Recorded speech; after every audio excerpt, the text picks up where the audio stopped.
I tested these two devices in 5 modern racing games to see if controllers are actually better than keyboards as most people are led to believe. This myth exists because digital keys can only input a value of either 0 or 1, with no in-betweens. Modern gamepads, however, come with analog sticks and triggers that can input any value between 0 and 1, which is impossible to do on a digital keyboard. So in theory, the analog gamepad's more precise inputs should give you an advantage over keyboard.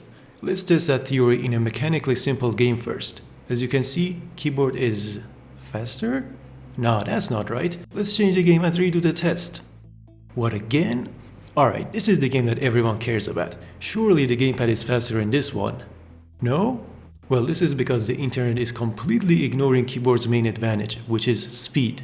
I can go from 0 to 100 on a keyboard around 8 times a second, while with a joystick, that amount gets cut by just under half. You can instantly switch directions on a keyboard, which is especially beneficial in our first game, where you're constantly going from full throttle to full braking and vice versa. This game rewards speed, not precision, which results in keyboard being able to set faster times, and here's how I come to that conclusion for every game. I first pick a vehicle and track combo and practice until I become familiar with them. The real test begins afterwards, where I run the combo dozens of times and enter the times into a spreadsheet. I'll average the times in the end and measure the difference per minute, which is our biggest determining value. In the first game, keyboard ended up being 0.2 of a second faster for every minute. So you're likely to gain more of an advantage if you simply upgrade your hardware. And one of the best ways to do that right now is with REDMAGIC's latest gaming laptop. Combining stunning beauty and exceptional performance, the Titan 16 Pro awakens the legend. Its incredible cooling system allows you to take full advantage of the hardware for hours on end, enabling you to push high frame rates in your favorite games without any throttling. The Titan 16 Pro boasts one of the fastest laptop processors on the market, which means it can even run BeamNG without exploding. All while its vibrant high refresh rate display ensures perfect visibility outdoors. I can sit here, touch grass, and game on for hours, but I'd rather connect the laptop to external monitors and render at 5 AM with maximum power. This also lets me admire the laptop's durable full metal design that looks and feels incredible. With a full-sized keyboard featuring customizable RGB lighting, great sounding speakers, dedicated software suite, a variety of different ports, and easily upgradable storage, the REDMAGIC Titan 16 Pro offers everything you can ask for in a gaming laptop. So be sure to check it out at the link in description. And thanks to REDMAGIC for sponsoring this video. Anyways, while the experience was similar with both devices, playing with analog controls was completely unnecessary and felt like having a slight input lag. The fastest lap on keyboard ended up being 0.3 faster. I'm sure I can match it with a gamepad if I tried enough, but when it comes to consistency, keyboard is the clear winner, as it is also evident by it having 8 less invalid laps than gamepad from the 100 or so that I ran. Still, this doesn't mean that gamepad is not a viable choice, far from it. It's just that keyboard is the better option if you want to extract every small bit of advantage, like for this time attack challenge. This game paid 10 pro drivers to set a time on its version of the Top Gear test track. You need skill and lots of dedication. Just kidding, it takes 10 minutes to beat them all, so the publisher definitely got scammed. Just like I did, paying someone more experienced to do tests for the next game. Once again, fast inputs are the key to going fast here. You need to quickly release and press the accelerate to take corners in this game, and the steering is so painfully slow, there's really no point in any input below the maximum. And as for braking, a single tap will suffice. These three are the primary inputs in the majority of racing games and play the biggest role. That's why it became the standard to dedicate analog controls to each one of them, even though there is no point in it for this game, where keyboard ended up being nearly 0.3 faster. In these types of racing games, you always want to accelerate as hard, brake as hard, or turn as hard as possible. Perfecting racing lines are what matter the most, and there are no direct consequences for sudden max inputs, which gives keyboard the edge. But the same can't be said for the current most popular racing franchise, where core control plays a bigger role. Keyboard is no longer the better option here, but it's also not any worse. Both devices ended up averaging basically the same time. As it turns out, this game does require precision, but not a lot of it. And the thing with keyboard is that you can achieve some levels of accuracy by repeatedly tapping a key, and that's more than enough for the majority of cars in this game. This time though, the driving experience did differ more between the devices. It was easier to push the car to its limit and get it to turn with keyboard. But this also made it easier to make mistakes, and gamepad was especially more consistent at this high-speed crest, which was a common spot for losing control. Sorting the times from best to worst, gamepad had a clear advantage near the bottom, while keyboard was better at the top and the very middle. But let's turn things up and try the most difficult type of car in this game. These cars are the fastest, but nobody used them in rank because of how difficult and risky they were to drive. The braking and steering isn't much different, but you need to be very precise with the throttle. Anything more and you're already sliding and losing a lot of time. It took less than a minute of driving with each device to know which one is better. It wasn't exactly easy on either, but gamepad was much better at being able to keep the car near its limit, while keyboard was often under or overshooting it. After only 10 laps, gamepad was over a second faster than keyboard. In addition, modern triggers come with vibration motors that this game activates when you're nearing the car's limit. It activates too early and can be distracting, but is a great learning tool for beginners nonetheless.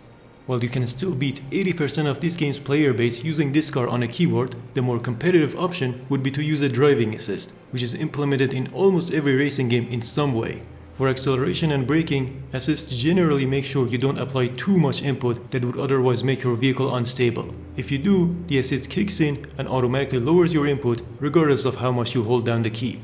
You might have never heard of the assist, but many games silently use them without telling you, which is why precise inputs don't matter in the first place, but at least this game lets you toggle them. Enabling it eliminates most of the need for throttle control, which brings keyboard times back on par with gamepad. You could also use the assist on gamepad, and while this makes the car easier to drive, it could also make you a bit slower. This is because this game rewards skilled players who take the risk of throttle modulation. The assist plays it way too safe and won't let you push the car to its absolute limit, resulting in slower times. Brake assist works the same way, but you can cheat it in this game by limiting your input to 95% even on a keyboard. Now with console exclusives becoming less common, racing games nowadays are designed with keyboard in mind. The same, however, couldn't be said for the next game. Its slow development killed all the hype, but the final product is genuinely amazing with unique driving physics. So unique that it's the only game I know of where the good old technique of repeatedly tapping the accelerate key doesn't work. The car sort of bugs down and straightens out whenever you're under 50% or so throttle input, which isn't optimal in a game where you want to keep sliding and spinning your wheels in most corners. Overall, this resulted in keyboard being 0.2 of a second slower, which isn't too bad considering this was the most powerful car class. But still, keyboard was clearly an afterthought when designing this game, as it also occasionally ignores your shift inputs. So far we've seen how analog inputs can affect accelerating and braking, but not for steering. This is because almost every modern racing game will automatically smoothen your steering input on both keyboard and gamepad. You're simply giving the game a command to slowly turn the wheel every time you press a key or move the stick. Smoothing is a great thing that makes racing games playable without having to waste $300 on a racing wheel. The downside of that is making analog inputs pointless as a result. In addition to making the game accessible to keyboard users, smoothing will also compensate for the lack of accuracy in modern OEM controllers that are cheaply made and have terrible joysticks, and games are designed with this inaccuracy in mind. So to see a difference, we need to play a game that is primarily designed for wheels.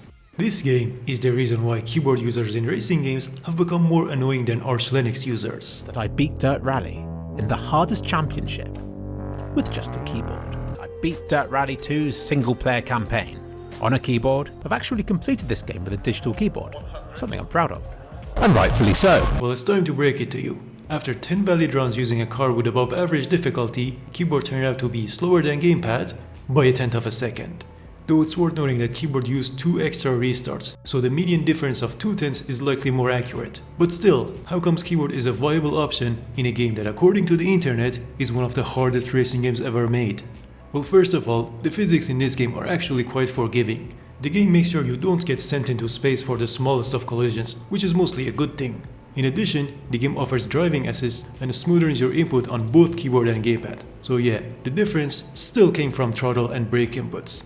Key tapping provided enough throttle accuracy for my car and stage combo, but not for braking. Max brake input always locks the wheel at lower speeds, rendering the car unable to turn on keyboard. To some extent, this can be mitigated by enabling braking assist, but I didn't use it as being able to lock the wheels on demand was still beneficial, and gamepad gave me full control over that. But as mentioned, the steering made little to no difference, so let's get rid of the steering filter. This is what raw one-to-one inputs look like, and you can already see why this can be such a bad idea. Even a premium joystick is nowhere near as accurate as a wheel. Simply keeping the car in a straight line becomes a challenge with how twitchy raw steering is. Though now you can unlock the full potential of your car, and this resulted in my times being improved by 0.3 of a second, but at the cost of having to restart twice as much since I was making a lot more mistakes. It has its benefits, but most games won't even let you disable the filtering. You have to trick the game into thinking that you're using a wheel in order to get raw steering. It's an easy thing to implement as an option, but also gives people with third-party gamepads an advantage and leaves keyboard users behind. As expected, raw steering with keyboard was even worse and made my times 2 seconds slower. Not only the steering became twitchy, but the front tires lost grip more frequently, so it was the worst of both worlds really, but it doesn't have to be. You could overcomplicate things by adding 10 separate keybinds for steering, or you could add a shift key that switches between raw and filtered steering, and that could go for the pedals as well. But for now, the difference between digital keyboards and analog gamepads in racing games depends on whether the game favors speed or accuracy. However, the overall difference is negligible in most cases if you're not playing the game competitively. The biggest factor is going to be your own preference and what you're used to already. I initially asked someone else to do the test for NFS, but he outright refused the idea of driving with a keyboard, so I asked the keyboard main instead. And despite the results, he still thinks he'd be faster on the pad if he had more experience, so hopefully this video cleared up a few things for him and a lot of you. There are a lot more devices to test, but these two are the ones used by 85% of you in the types of racing games that most people are playing, even though older games are generally more in-depth in this regard. I also didn't test games that are still receiving updates, as they might change the input handling in the future. Thankfully that won't happen to Circuit Superstars after the developers' lengthy battle to get the publishing rights back from Square Enix. Good for them. But then they partnered with an even scummier publisher. These guys can't make a proper racing games themselves, so they've been buying up people who can, and it sucks to see. As a result, the game no longer comes with the Top Gear Time Attack DLC. They changed the track limit and nerfed the car scenes there, but it's still surprisingly easy. Funnily enough, BBC made a show out of this game, and the lap times there were different, cause of course it was rigged in favor of the F1 driver. Maybe I could have asked him about it if I was allowed in that rigged McLaren challenge. Yeah, forget the $3,000 prize. Meeting Lambo is the ultimate dream. There's gonna be some top competitors, top drivers. I don't know, I just like big budget clown shows from big names that flop so hard into obscurity, and I wish NFS Heat was one of them. Want to switch to digital binds on the gamepad to make the god-awful handling slightly more tolerable? Well, you can't, cause they don't respect their players enough to add remappable controls, and the same still applies to their latest entry. Glad this franchise is dead for now.